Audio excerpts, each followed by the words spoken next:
Hello everyone. ఈరోజు అయితే మా ఆయన కర్డ్ రైస్ చేయమన్నారనమాట. సో నా స్టైల్లో నేను ఎలా చేస్తానో చూస్తాను.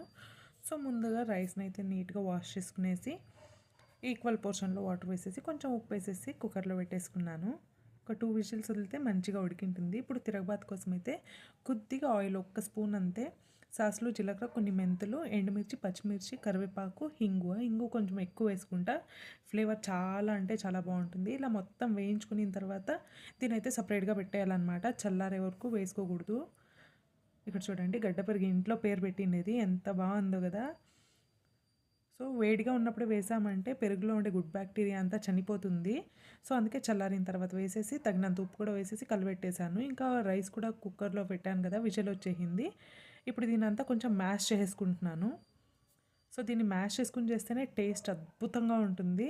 సో రైస్ కూడా చల్లారిన తర్వాత పెరుగుని తగినంత వేసుకుని కలిపేసుకుంటున్నాను. చాలా బాగుంది. మీరు కూడా ట్రై చేయండి, సూపర్ డూపర్గా ఉంటుంది.